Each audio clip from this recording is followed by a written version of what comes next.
आज के इस वीडियो में हम लोग पूर्णांकों का घटाव बनाना सीखेंगे। पूर्णांकों का घटाव यानी कि हमें इंटीजर्स का घटाव बनाना सीखना है। तो आइए वीडियो को शुरू करते हैं और समझते हैं कि पूर्णांक अर्थात इंटीजर्स का घटाव कैसे बनाया जाता है। तो यहाँ पर पहला प्रश्न है, -4 को -5 में से घटाएं। हमें -4 को -5 में से घटाना है। तो सबसे पहले हम लोग जिसमें से घटाना है उसको पहले लिखेंगे। तो हमें -5 में से घटाना है, तो -5 को सबसे पहले हम लोग यहाँ पर लिखेंगे। हमें घटाना है तो इसके लिए माइनस का चिन्ह देंगे और हमें -4 को घटाना है। इसके बाद हम लोग लिखेंगे -4। अब ध्यान देंगे, फिर बराबर का चिन्ह देंगे और ये -5 ज्यों करते हैं। यहाँ पर ध्यान देंगे, ये माइनस है और ब्रैकेट में भी माइनस है। तो जब हम लोग ब्रैकेट को खोलेंगे और पहले माइनस का चिन्ह है तो अंदर का चिन्ह बदल जाएगा। ये माइनस माइनस मिल के हो जाएगा प्लस, यानी कि हो जाएगा +4। अब यहाँ पर ध्यान दें, 5 का चिन्ह माइनस है और 4 का चिन्ह प्लस है। तो माइनस प्लस है तो घटाते हैं और जो अंक बड़ा होता है उसी का चिन्ह देते हैं। तो 5 में से 4 घटाएंगे, 1 बचेगा। और यहाँ पर 5 और 4 में 5 का चिन्ह माइनस है, यानी कि 5 बड़ा है और 4 छोटा है, और 5 का चिन्ह माइनस है तो यहाँ पर माइनस का चिन्ह देंगे। यानी कि -4 को -5 में से घटाने पर -1 आएगा। आइए दूसरे प्रश्न को हल करते हैं।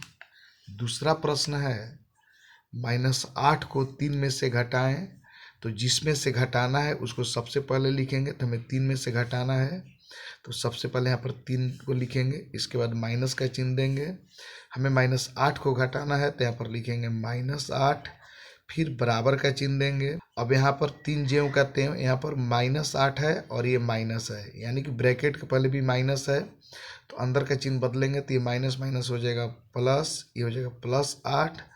अब ध्यान देंगे, 3 का चिन्ह प्लस है और 8 का चिन्ह प्लस है, तो प्लस प्लस है तो जोड़ते हैं।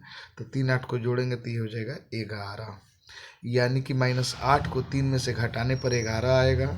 आइए तीसरे प्रश्न को हल करते हैं। तीसरा प्रश्न है, 4 को -5 में से घटाएं।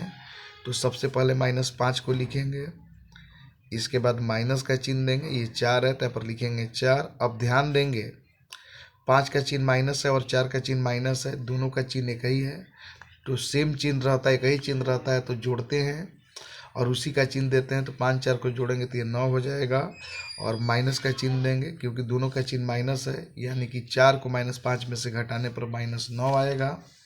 आइए चौथे प्रश्न को हल करते हैं। चौथा प्रश्न है, -16 को -18 में से घटाएं।